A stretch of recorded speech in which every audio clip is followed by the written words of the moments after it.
अस्सलाम वालेकुम जी। नए वीलॉग के साथ मैं हूं ताहिर मलिक। पूरे पाकिस्तान में एक ही कहानी है जी, वीडियो लीक, आवाज़ें लीक हो गई। प्राइम मिनिस्टर हाउस से जो बातें होती हैं वो सब सुन सकते हैं। अभी तक तो 3 आ चुकी हैं, ऑडियो आ चुकी हैं और सुनने में आई ये 100 से ज़्यादा है और एक पूरी दास्तान। और ये भी कहा जा रहा है ये कई महीनों का पूरा एक काम है।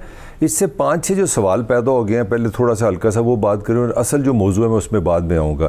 तो वो एक तो ये सवाल पैदा हो गया कि क्या पाकिस्तान का जो वज़ीर आज़म है जिसने ये हल्फ लिया था कि वो अपने ख़ानदान की बजाय, अपनी ज़ात की बजाय, अपने रिश्तेदारों की बजाय पाकिस्तान की खिदमत करेगा, क्या वो पाकिस्तान की खिदमत कर रहा है? ये एक सवाल इखलाकी पैदा हो गया, आपके हल्फ का पैदा हो गया। फिर दूसरा सवाल ये पैदा हो गया कि क्या पाकिस्तान का जो सबसे बड़ा रियासत का अलामत है वो चीफ़ एग्जीक्यूटिव प्राइम मिनिस्टर होता है, क्या प्राइम मिनिस्टर सेफ़ है? ये वही जगह है, ये वही वज़ीर आज़म का हाउस है जहाँ पाकिस्तान के दिफाई फ़ैसले होते हैं, जहाँ पाकिस्तान के राज़ो न्याज़, रियासत के जो राज़ो न्याज़ होते हैं वो शेयर किए जाते हैं। तो इससे ये क्वेश्चन पैदा हो गया कि जो हमने 20-25 के करीब इंटेलिजेंस एजेंसी रखी हैं जिन पर हम अरबों रुपए लगाते हैं, उनके टैक्स की सूरत में हम जो देते हैं आवाम, फिर वो काम करें, क्या उनका हमें ज़रूरत है कि नहीं है?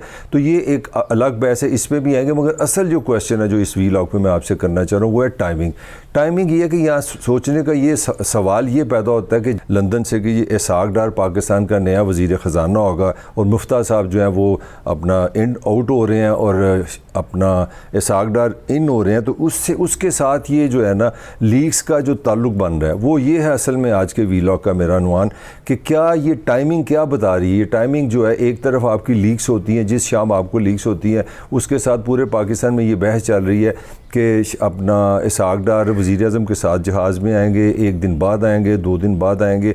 और ये डिक्लेयर कर दिया नून ने प्राइम मिनिस्टर की मौजूदगी में, कायद जो पार्टी के हैं नवाज़ शरीफ साहब, कि जी हमारा अगला जो वज़ीर ख़जाना है वो इसाक डार है। तो ये अब थोड़ा सा मैं इस मौजू पे आता हूँ कि ये क्या टाइमिंग क्या बता रही है। टाइमिंग ये बता रही है कि एक बात तय है कि इसाक डार की अपॉइंटमेंट्स का मतलब है कि इस मुल्क में इलेक्शन नहीं हो रहे।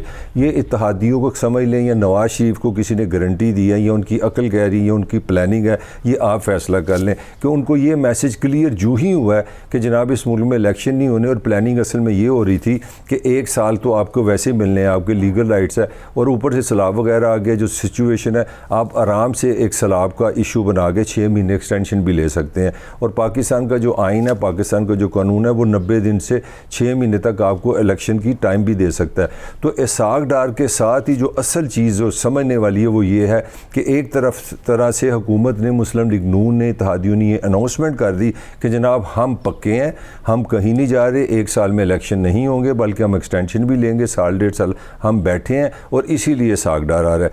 तो ये जो टाइमिंग है ना, इधर जो ही ये अनाउंसमेंट हुई है तो साथ ही ये लीक्स हो गई हैं।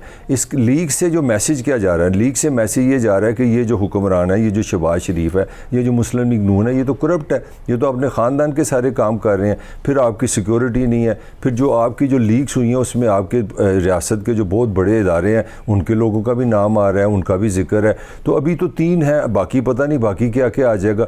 तो ये जो सारी टाइमिंग के साथ जो मैं देख रहा हूँ, जो असल चीज़ है वो ये है टाइमिंग। अब इसाक डार की टाइमिंग क्यों इतनी सेंसिटिव है? कहा जा रहा है कि कहीं ना कहीं ये क्रिटिसिज्म भी हो रहा है पीटीआई की तरफ से कि जनाब ये NRO2 है। ये NRO2 है कि नहीं है ये वक्त बताएगा, या जो इन्वेस्टिगेशन होगी। और वज़ीर दाखिला ने यह भी कहा कि हम इन पर इन्वेस्टिगेट कर रहे हैं कि ये लीक्स कहाँ से हुई हैं, कौन इसका ज़िम्मेदार है, कौन इसके पीछे है। वो तो सरकारी इदारे बताएँगे या इन्वेस्टिगेशन बताएँगी, मगर अकल बता रही है कि जो टाइमिंग है ये मुस्लिम लीग नून के लिए अच्छी नहीं है, ये इत्तेहादियों के लिए अच्छी नहीं है। इस हुकूमत पर सीधा एटम बम चल गया है। इस हुकूमत ने जो ही ये अनाउंसमेंट दी कि जनाब we are here to stay, हम यहाँ रहने के लिए आए, हम यहाँ स्टे करने के लिए आए, तो जनाब साथ ही आपकी ना उन्होंने किसी ने पाँव से आपके नीचे से ना वो कहते हैं क्लीन निकाल लिया। अब प्लान क्या था इसाक डार के पीछे? इसाक डार के पीछे प्लान ये था कि नवाज़ शरीफ मुसलसल मिफ्ता, ये प्रेजेंट जो हुकूमत थी जो उनके भाई की थी, उसकी इकनॉमिक पॉलिसी से शदीद नाला थे, वो परेशान थे। परेशान इस तरह थे कि ये जो महंगाई है, ये जो बिजली के बिल है, जो पेट्रोल दुनिया में कम हो रहा है, यहाँ बढ़ रहा है, जो माशी सूरत हाल है, उनका ख्याल ये था कि सबसे ज़्यादा जो सफ़र कर रही है वो मुस्लिम लीग नून कर रही है। और उसकी सबसे बड़ा सबूत उनको जब मिला जब पंजाब में ज़िमनी इलेक्शन हुए जो MPA के इलेक्शन थे तो उसमें से 15 PTI जीत गई। और ये हमेशा से एक साल से एक हाइपोथेसिस था कि जनाब पंजाब तो मुस्लिम लीग नून की जेब में है। तो जब पता लगा जेब खाली है तो जेब तो ले गया इमरान खान, और 20 में से 15 सीटें जो इमरान खान ने ली। और उसके बाद ये भी इल्ज़ाम है PTI का कि जो बाकी की 5 सीटें हैं उस पर भी धांधली हुई है। तो ये वो लम्हा फिक्रिया था, ये वो सबसे बड़ी प्रॉब्लम थी नून की जो उन्होंने प्लान किया। उन्होंने प्लान ये किया कहीं ना कहीं उन्होंने ये सेटलमेंट की कि भाई हमें टाइम चाहिए, हमने जो डैमेज ले लिया, हमने जो IMF का कर्जा लेने के लिए जो अपने कहते हैं ना सिर के खेप बुआ लिए, तो वो जो हमने महंगाई कर दी है, जो अपने वोटर को नाय कर दिया, हमें इसके लिए टाइम चाहिए। तो टाइम के लिए वो अपना जिस तरह होता है ना बेस्ट बॉलर लेके आए, अपना बेस्ट खिलाड़ी नवाज शरीफ ने छोड़ा है कि Ishaq Dar is known for one thing. अब पता नहीं है तो सच बाद में पता लगेगा कि वाकई वो सलाहियत है कि नहीं है। इसहाक डार की जो एक्सपर्टी है, जो लंदन से जो ज़राए ने बताया जो वहाँ बैठते हैं, उनका हमेशा से ये क्रिटिसिज्म रहा है कि पाकिस्तान के सारी जो इकॉनमी की फसाद की जड़ है ये इसहाक डार की फ़िलासफ़ी है। वो फ़िलासफ़ी ये है कि यूँ ही डॉलर महंगा होगा तो पाकिस्तान के कर्जे बढ़ जाएंगे। बल्कि सुनने में है कि जब आप डॉलर महंगा करते हैं तो पाकिस्तान का 8 अरब रुपए का ना सिर्फ कर्जे में इजाफा होता है। और डॉलर महंगे होने से पेट्रोल महंगा होता है, डॉलर महंगे होने से आपकी बिजली महंगी होती है, आपकी महंगाई होती है। तो सारी जो इस इसहाक डार की जो फ़िलासफ़ी ये थी कि मैंने हर सूरत में मेरे पास वो सीक्रेट है कि किसी तरह डॉलर को 160, 170, 180 पे ले आया जाए। इसके आने के साथ ही महंगाई कम हो जाएगी, इसके साथ ही बिजली का बिल कम होगा, एवरीथिंग विल रोज़ी, लोग तालियां लगाएंगे, नवाज शरीफ जिंदाबाद हो जाएगा। तो जो खबर के अंदर जो खबर मैं आपको देना चाह रहा था, शुरू में मैं चला गया वज़ीर आज़म, तो इसहाक डार को बतौर डिप्टी वज़ीर आज़म एक किस्म का भेजा जा रहा है।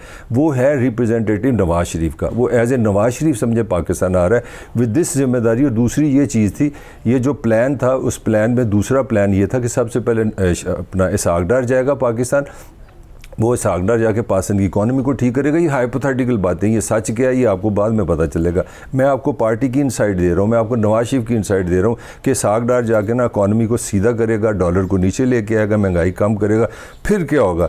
फिर होगा नवाज शरीफ का इस्तकबाल। फिर वो जिस तरह ईरान में इमाम ख़मीनी नहीं आए थे फ्रांस से, तो फिर नवाज शरीफ उस तरह लंदन में आएगा और लाहौर की एयरपोर्टें, सड़कें, हर जगह नवाज शरीफ जिंदाबाद के नारे होंगे। तो ये बेसिकली उनका प्लान 1 था। प्लान 1 ये था कि पहले हम इसहाक डार को भेजते हैं, फिर इसहाक डार को 6 महीने साल में कोई ऐसा अपना जादू का एक चिराग लेके आएगा, उससे इकॉनमी बेहतर हो जाएगी, वोटर का गुस्सा को ठंडा होगा। फिर नवाज शरीफ आएगा, नवाज शरीफ आने के बाद फिर उन्होंने टारगेट करना था अगला इलेक्शन। तो किसी ना किसी जगह पर ये मैसेज चला गया कि जनाब उन्होंने प्लान बना लिया। उन्होंने प्लान ये बना लिया कि एक तो साल 1.5 साल यहाँ इलेक्शन नहीं होने, और अगले जो इलेक्शन होंगे उसके लिए भी 5 साल के लिए वो तैयार इस तरह कर रहे हैं। वो किसी अलग वीलॉग में आपको उनका मैं एक माशी प्लान बताऊंगा, किस तरह उन्होंने डॉलर पे काम करना है, किस तरह उन्होंने इकॉनमी पे काम करना है। ये सारा प्लान दरे का दरा इस तरह रह गया कि जिस वक्त लंदन से ये अनाउंसमेंट हुई है कि इसहाक डार आ रहा है, साथ ही उसके साथ लीक हो गई है। तो ये लीक्स का इसहाक डार की वापसी से बराह रास्त ताल्लुक़ है, और ताल्लुक़ के पीछे बेसिकली एक ही मैसेज था जो किसी को गया है कि भाजी अब ना इलेक्शन होने हैं, ना किसी ने हुकूमत में बदलना है। तो अब ये सोचने वाला मसला हर के सामने है कि ये करने वाला कौन है। ये तो हुकूमत बताएगी, ये तो तफ्तीश बताएगी। मगर एक बात पक्की है कि मुस्लिम लीग नून की जो प्रेजेंट हुकूमत है, ये शहबाज शरीफ की हुकूमत है, जिसका प्लान ये था कि पहले इसहाक डार आए, पीछे नवाज शरीफ आए, उसको आपने एक एटम बम उस पर चल गया है, उन पर शदीद तनाव आ गया है। और मरीम पे भी एक फैक्टर बड़ा है। मैं मरीम की लीक्स में जब जिक्र आया, इसका मतलब है मरीम मुसलसल मुदाखलत करती है, मरीम अपनी पर्सनैलिटी, अपनी पार्टी पोजीशन का अपने रिश्तेदारों को फ़ायदा दे रही है। तो इस लीक से बाकी बाद में चीज़ें पता चलेंगी कि पाकिस्तान की सिक्योरिटी कहाँ है, हमारे इदारे क्या कर रहे हैं, वज़ीर आज़म की मॉरल पोजीशन क्या है, लीगल पोजीशन क्या है। मगर एक चीज़ साबित हो गई है कि मुस्लिम लीग नून के लिए एक बहुत बड़ा चैलेंज सामने आ गया, बहुत बड़ा मसला सामने आ गया। इखलाकी तौर पर मेरा हाल है शहबाज शरीफ को शायद वो तो खैर पाकिस्तान में ये कल्चर नहीं है, मगर जितना ये जिस तरह का वाक़या है, इस तरह का अगर कोई थोड़ा सिविलाइज मुल्क हो, जो वैसे हमारे सियासतदानों को इससे कोई ताल्लुक़ नहीं, तो रिज़ाइन तो बनता था। कि यहाँ ये सवाल तो बनता है ये कौन ज़िम्मेदार है, यही हमें कम अज़ कम बता दो, आप हमारे हुक्मरान हैं। और मज़े की बात ये अकेला शहबाज शरीफ के साथ नहीं हुआ, इससे पहले इमरान खान भी ये कंप्लेंट कर चुके हैं कि वज़ीर आज़म हाउस में जो बगिंग होती है। इससे पहले मुझे याद है बेनज़ीर ने भी ये कंप्लेंट किया, नवाज शरीफ ने भी ये कंप्लेंट किया।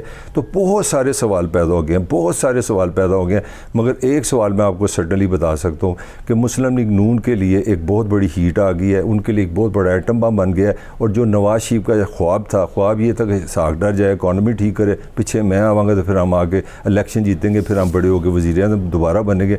मुझे लगता है वो ख्वाब इस वक्त चकनाचूर है। अब आने वाले दिनों में पता चलेगा कि चीज़ें किस सिमत पर जा रही हैं। मुझे इसके साथ इजाज़त दीजिए। अल्लाह हाफ़िज़।